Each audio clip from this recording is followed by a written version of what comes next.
2차 세계대전 당시에 독일군이 프랑스를 점령하자 즉시 유태인 색출이 시작이 되었습니다. 많은 유태인들이 그때 600만 넘는 사람들이 죽음을 당하고 또 죽음에 임박할 정도의 큰 고통과 어려움을 겪었어요. 그때 세계적인 희곡 작가인 베르나이르 씨도 숨어있던 그 밀실에서 독일 비밀경찰 게슈타포에게 체포가 되었습니다. 그때 그는 미소를 띠며 이렇게 말했었다고 해요.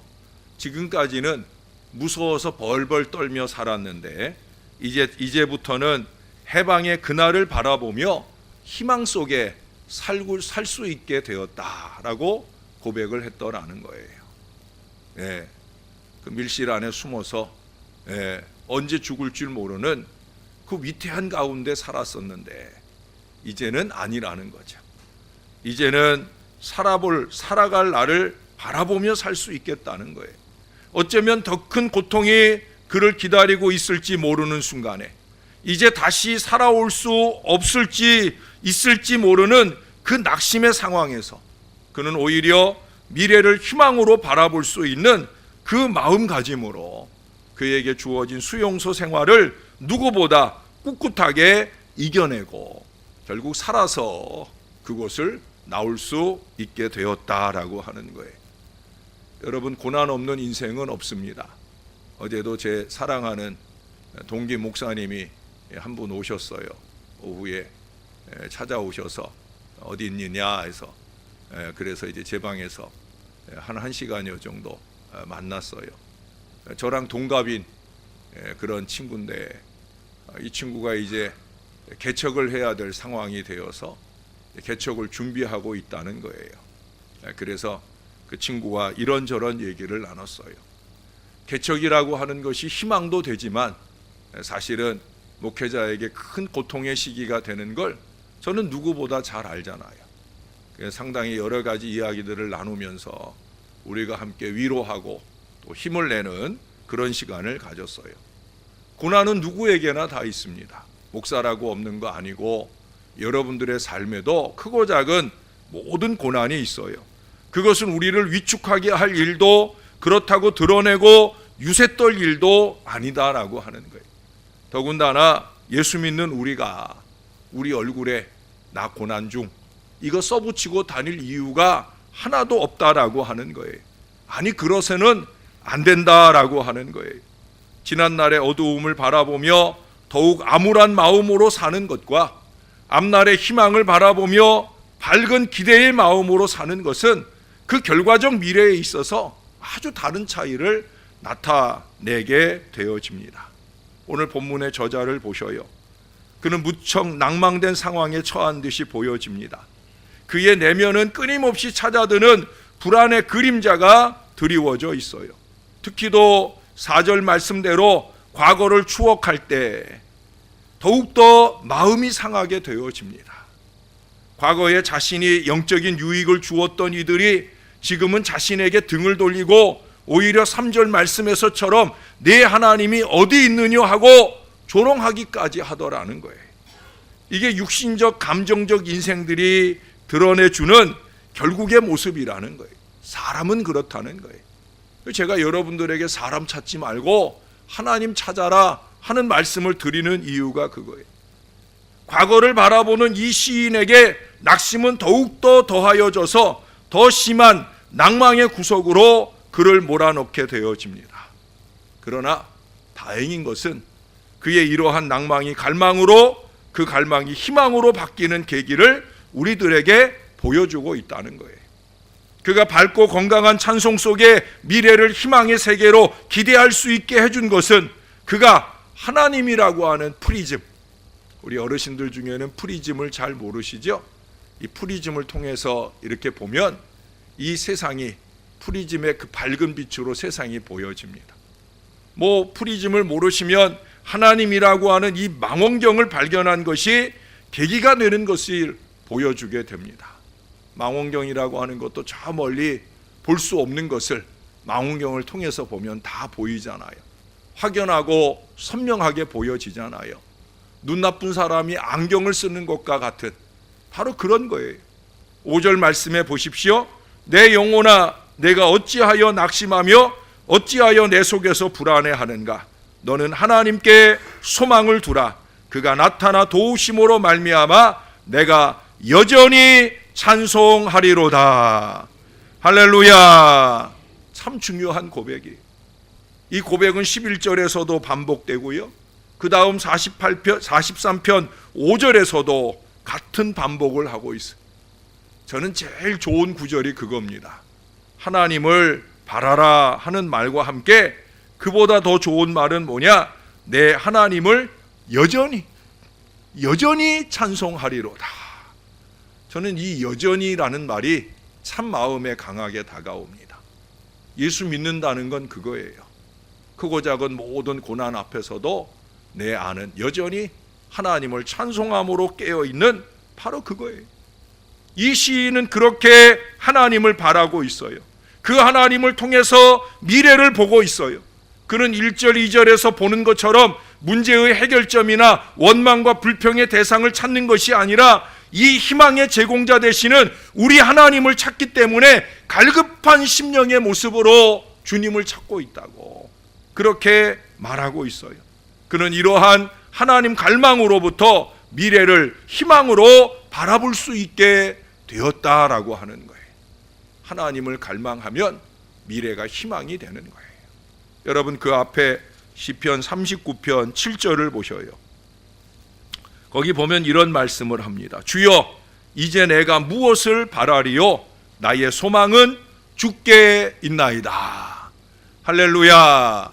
저랑 함께 고백해 보십시다. 나의 소망은 주님께 있습니다. 우리 소망은 주님께 있습니다. 지난 4일 동안 여러분들에게 허락하신 하나님의 말씀의 결론과 같은 거예요. 우리의 소망은 주님께 있어요. 2019년의 소망은 우리 하나님께 있는 줄로 믿습니다. 그래서 우리가 하나님을 바라고 이렇게 새해를 시작하려고 이 추운 아침마다 새벽을 깨우는 거예요. 김광일 씨의 의학 에세이 누구나 한 번은 자살을 생각한다라는 책이 있어요. 자살은 낭망의 끝에서 택하는 안타까운 길이죠. 더 이상 희망이 없다라고 생각하는 사람이 마지막 찾는 길이 어쩌면 자살일 거예요.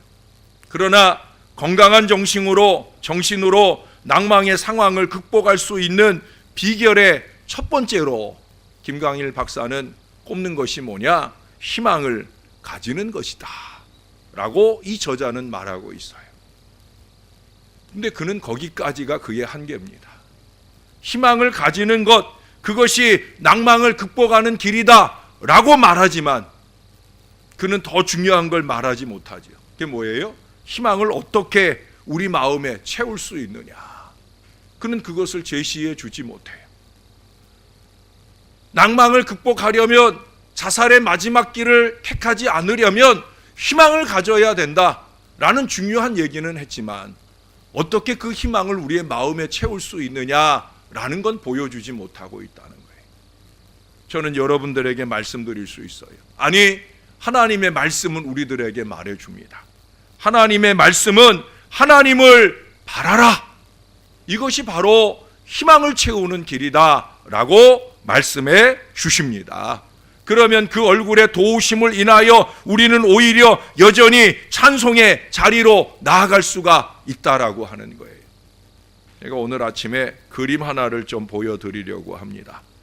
와츠라고 하는 화가의 그림인데, 이 그림을 보시면 이 그림의 제목이 의외예요. 제가 이 그림을 여러분들에게 보여드리는 이유는 이 그림에 붙은 제목이 뭐냐면 희망입니다. 그러나 여러분들이 이 그림을 딱 보실 때 전혀 희망을 느낄 수 있는 상황이 아닌 걸 보시게 될 거예요. 그녀가 걸터앉아 있는 곳은 지구입니다. 아마 지구 위의 모든 사람들을 의미하는, 대표하는 여인이라 보여집니다. 그녀의 모습은 참 처절하지 않을 수 없어요. 그녀가 속한 세계는 그녀를 냉대한 모양입니다. 그녀의 눈을 보시면 그녀의 눈은 붕대로 감겨져 있어요. 앞을 볼 수 없다는 거예요. 한치 앞을 볼 수 없다는 거죠. 이 여인의 손에 하프가 들려져 있는데 보이시는가 모르지만 그 하프의 줄은 다 끊어져 있어요. 그러나 그 하프의 줄은 바로 산산이 부서진 그녀의 희망을 재현시켜주고 있다 하는 느낌을 갖게 됩니다. 왜?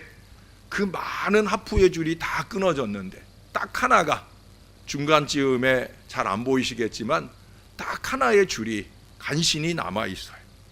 그 하나 남은 그 줄이, 바로 하나 남은 그 줄이 이 그림을 희망이라고 붙이게 된 이유가 아닌가 하는 생각을 하게 됩니다.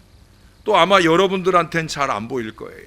아주 확대해서 그 뒤쪽 위에, 끄트머리에 가만히 보면 아주 세미한 별빛 하나가 살짝 빛나고 있는 그런 모습도 보게 되어집니다. 이 그림의 제목이 희망이라고 붙여진 이유는 바로 그 한 가닥 줄 때문이고, 그 간신히 빛나는 그 한 개의 별 때문이에요. 그 별이 희망의 별이라는 거죠. 모든 것이 완벽하게 구비된 조건이 우리에게 희망을 주는 것이 아니다라고 하는 거예요. 더 이상 내려갈, 더 이상 떨어질 곳이 없는 그 마지막 자리에 있게 될 때, 그래서 우리에게 남은 것은 그저 희망이라고 하는 것밖에 없다라고 할 때, 바로 그것을 우리에게 보여주고 교훈하고 있는 거예요. 이 여인은 승리감이 넘쳐서 아마 그 한 가닥 줄을 가지고도 아름답고 힘찬 멜로디로 희망을 연주하지 않았을까. 그녀의 연주가 시작되면서 저 멀리 하나의 별이 아니라 밤하늘 가득 희망의 별들로 가득 차게 되어지지 않았을까 하는 상상과 기대를 해보게 됩니다. 여러분, 우리가 하나님이라고 하는 가장 강력한 희망의 줄을 꽉 붙잡을 수만 있다고 하면 전에 보이지 않던 것들이 보일 거예요. 희망의 미래가 선명하게 우리 앞에 다가오게 될 줄로 믿습니다. 우리 그리스도인들은 믿음 안에서 한 가닥 희망의 줄로 미래를 연주하는 사람이어야 된다는 거예요. 죄송한 얘기지만 오늘날 우리 예수 믿는 사람들이 너무 볼품없이 살아요. 예수가 희망이다 하는 이 믿음의 모습 없이 산다는 거예요. 제가 얼마 전에 글을 읽는 중에 좀 가슴 아픈 얘기를 읽었어요. 세 아들이 살고 있는 집입니다. 이 세 아들이 장성해서 각기 일가를 이루고 살아가는데, 요즘엔 보통 집안이 함께 모여서 사업을 하게 되잖아요. 이 세 아들도 함께 동업을 해서 함께 기업을 이루게 되어집니다. 한 아들은 교회의 안수 집사예요. 한 아들은 교회의 서리 집사예요. 한 아들은 예수 안 믿는 자식이에요. 이 세 자식이 그 부모님들의 기도의 후원 아래 함께 힘을 합쳐서 사업을 해요. 사업이 좀 잘 되면 좋지만 안타깝게도 불경기를 만나면서 그 사업이 그만 부도를 만나게 되었어요. 여러분들의 머릿속에 그려지는 이 세 사람의 모습은 무엇입니까? 안타깝게도 그 글은 정반대의 모습을 우리에게 보여주더라고요. 안수 집사라는 아들은 어디로 갔는지 무책임하게 잠적해버리고 사라졌어요. 서리 집사라고 하는 아들은 하나님도 원망하고 자기랑 동업했던 형제들도 원망하고 그러면서 술로 나날을 보내는 타락의 삶으로 빠져버리게 되었어요. 그럼 예수 안 믿는 그 아들은 어떻게 하고 있느냐? 백방으로 동분서주하며 그 기업을 다시 일으켜 보려고 애를 쓰고 다니더라는 거예요. 사람들이 그를 격려합니다. 위로합니다. 그럴 때면 그는 고백한다는 거예요. 이제 내리막에 다다르면 오르막이 시작되겠지요 하면서 그는 씩 웃어준다는 거예요. 그의 얼굴에서는 하나도 낭망을 볼 수 없고 좌절을 볼 수 없고, 그 처절한 상황에서 그는 오르막의 미래를 희망하고 있다라고 하는 거예요. 고난 앞에서 이 믿음이라는 것이 참 무용지물이 되는 볼품없는 안타까운 현실을 우리들에게 보여줍니다. 목사로서는 너무 답답하고 안타까운 그런 내용의 이야기가 아닐 수 없어요. 여러분 어떻습니까? 하나님 앞에, 사람들 앞에 예수 믿는 우리는 과연 제대로 된 아름다운 힘 있는, 희망 있는 신앙의 모습을 보이고 있느냐는 거예요. 고난은 더 이상 우리를 가둬놓는 낭망의 울타리가 될 수 없습니다. 우리는 하나님 안에서 미래를 찬송으로 만들어가는 희망의 사람이 되어야 할 줄로 믿습니다. 그게 저와 여러분의 자리예요. 그 하나님 앞에서 누리는 희망으로 인한 즐거움, 유쾌함을 다른 사람들에게 전하는 건강한 믿음의 사람들이 되어야 된다는 거예요. 여러분, 이사야서 57장 19절에 보면 하나님은 입술의 열매를 창조하시는 하나님이다. 이게 뭐예요? 당신이 말한 그 입술의 말씀들을 그대로 결실해 가시는 분이시기도 하지만 우리들의 이 입술로, 우리들의 입술로 말하는 모든 것들을 열매로 만들어 가시는 분이라는 거예요. 말이 씨앗이 되고 그 씨앗이 자라서 풍성한 열매를 맺게 하시는 그런 하나님이시다라고 하는 거예요. 그렇다고 하면 저와 여러분의 입술은 뭘 말해야 되겠습니까? 예? 저와 여러분의 입술은 뭘 말해야 되겠습니까? 불평이나 원망이나 이런 어리석음이 아니죠. 맨날 불경기만 찾을 일이 아니다라고 하는 거예요. 오늘 장로님 기도하신 대로 우리가 서로를 칭찬하고 무엇보다 하나님 앞에 감사하면서 우리가 기도하고 수고하여 하루빨리 이 일을 극복해 가야 되는 거예요. 저는 우리 교회가 감사의 정신을 좀 회복하길 바라면서 새해에는 감사를 좀 많이 강조하겠다. 그러니까 지난번에 결혼하신 우리 이미정 집사님 가정에 제가 그 가정의 감사를 봅니다. 결혼식 전에도 그 결혼식을 잘 치러달라고 하는 감사의 예물을 하나님께 드리더라고요. 신용만 한 예물이 아니에요. 풍성하게 예물을 드렸어요. 결혼식 끝나고도 또 풍성한 감사로 예물을 드렸어요. 뭐 우리 식사하라고 또 식사 목적 예물을 드린 것은 말할 것도 없고, 그리고 제가 이번 결혼식에 그 가정을 위해서 해준 일은 딱 한 가지. 예? 그 가정이 저보고 결혼식의 모든 일정이 시작되기 전에 좀 와달라 하더라고요. 그래서 제가 1시간 전에 미리 갔어요. 갔더니 제가 가니까 저랑 인사를 나누자 말자 신부 대기실로 가자 하더라고요. 제가 신부 대기실에 갔더니 거기에 이미정 집사님네 일가 친지들만 아니라 이제 시댁이 되길, 이제 사돈지간이 되는 그 가정의 식구들까지 다 그 신부 대기실로 모였어요. 이제 오늘 결혼 예식에 하객들을 맞이하는 이 모든 순서를 시작하기 전에 목사님이 한번 기도해 주세요. 결혼식에 오신 분들도 알겠지만 그날 결혼식은 신랑 측 그 어머니가 교회를 다니시는데 그 어머니만 다니시는 그 교회에 목사님이 오셔서 그날 그 예배 주례를 하게 되는 거예요. 그러니 아마 부족한 종에게 이제 시작을 여는 그 기도를 아마 의뢰한 것 같아요. 제가 그래서 뭐 기쁜 마음으로 일찍 가가지고 이제 그 결혼식 전체를 여는 그 축복된 기도를 간절하게 기도했어요. 시아버님 되실 분, 우리 수연 양의 시아버지 되실 분은 교회를 안 다니시는데, 그분은 교회를 안 다니시는데도 불구하고 제 기도가 끝나니까 아주 기쁜 낯빛으로 박수를 치더라고요. 우리 예수 믿는 사람들은 아멘 하는데 그분은 아멘과 함께 박수를 치더라고요. 저는 지난 주일에 좀 놀라움을 갖게 되었어요. 뭐냐면 제가 주례를 한 것도 아니잖아요. 그냥 시작 기도 한번 해주었어요. 그런데 제가 받은 그 어떤 주례의 사례보다도 많은 물질을 제가 받았어요. 제가 얼마를 받았느냐 안 받았느냐 이게 중요한 게 아니죠.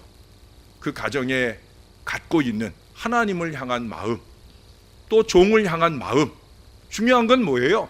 하나님이 영광 받으시도록 감사가 넘치고 있다는 거예요. 그렇게 출발한 그 가정에 얼마나 하나님의 축복이 임하겠습니까?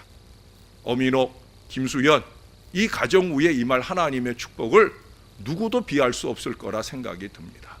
신앙이 뭡니까? 감사하는 거예요.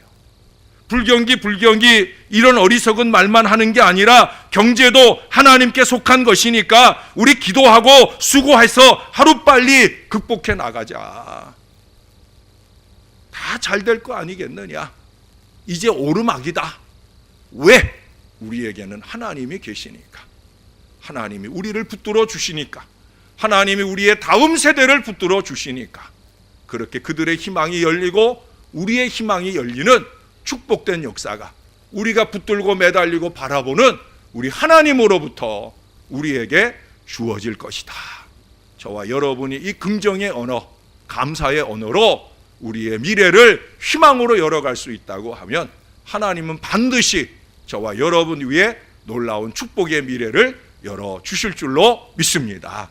이 희망의 백성들 다 되시기를 우리의 구주 되시는 예수님의 이름으로 간절히 축원합니다. 기도하겠습니다. 오늘 마지막 함께하는 기도, 교회를 위한 긍정적이고 건강한 꿈과 실천을 이루지 못한 죄를 회개하십시다.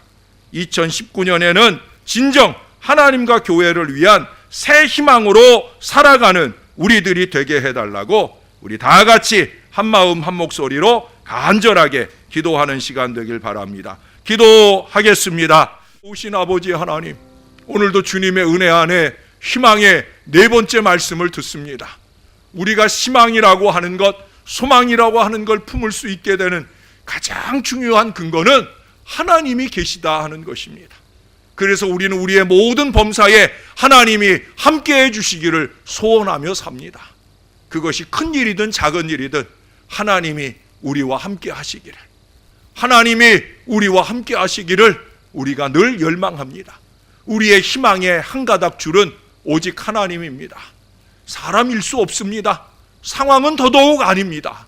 오직 하나님만이 우리의 소망이 되는 것을 믿습니다. 성령의 능력으로 우리 안에 소망이 넘치도록, 성경의 말씀으로 우리 안에 소망이 넘치도록 주님 역사하여 주옵소서. 나라의 경제 지표는 날로 어려워져 가지만 이것이 나라를 불평하거나 우리의 상황을 불평하는 이유가 되지 말게 도와주시고, 우리 예수 믿는 우리들은 다 잘 될 것이다. 이제 내리막 끝나고 오르막 시작될 것이다. 다른 이유에서가 아니라 하나님이 우리와 함께 하시니까 우리가 그리 될 수 있다 말하는 사람이 되게 하여 주옵소서. 신월 제일교회는 부흥의 역사가 열릴 것이다 말하는 사람이 되게 하여 주옵소서. 우리 각자의 삶의 기업에 형통한 축복의 역사가 열릴 것이다 말하는 사람이 되게 하여 주옵소서. 오늘도 그 믿음 마음으로 감사 예물 드리는 손길들이 있습니다. 박종희 장로님, 소병영 권사님 가정이 드립니다. 강신구 장로님, 오정남 권사님 가정이 드립니다. 황원호 집사님, 오미경 집사님 가정이 드립니다. 또한 비전 씨앗의 예물로 통하여 주님의 아름다운 교회에 LED 전광판이 설치되고 이로 통하여 전도와 복음이 펼쳐지기를 원하여서 우리 박종희 장로님 가정에서, 위계태 장로님 가정에서, 문경석 최복래 권사님 가정에서, 김미선 권사님, 이신혜 권사님 등 최윤정 권사님 등을 비롯하여 많은 주님의 손길들이 귀한 예물을 이 제단 위에 심습니다. 상가 건물이었습니다. 똑같은 상가가 다른데 두 개 더 있습니다. 그러기에 사람들이 상가로 보는 교회입니다. 이 교회가 성전되어가는 아름다운 미래를 감사하면서 드려진 이 믿음의 씨앗들이 잘 심겨지게 도와주시고, 이 교회의 비전의 미래가 아름다운 모양의 성전과 아름다운 모양의 성도들로 넘쳐가는 아름다운 교회가 될 수 있도록 축복해 주옵소서. 우리가 함께 손에 손을 잡고 교회와 복음을 건강하게 전해 나가는 하나님의 사람 다 되게 축복해 주시옵소서. 그래서 2020년이 다가오는 때 부족한 종이 이 제단에 와서 7년 세월을 꼽는 그 수년 동안에 놀라운 부흥의 미래가 활짝 열리게 하여 주옵소서. 주님이 도와주실 줄로 믿고 감사합니다. 예수님의 이름으로 축복하며 기도합니다. 아멘.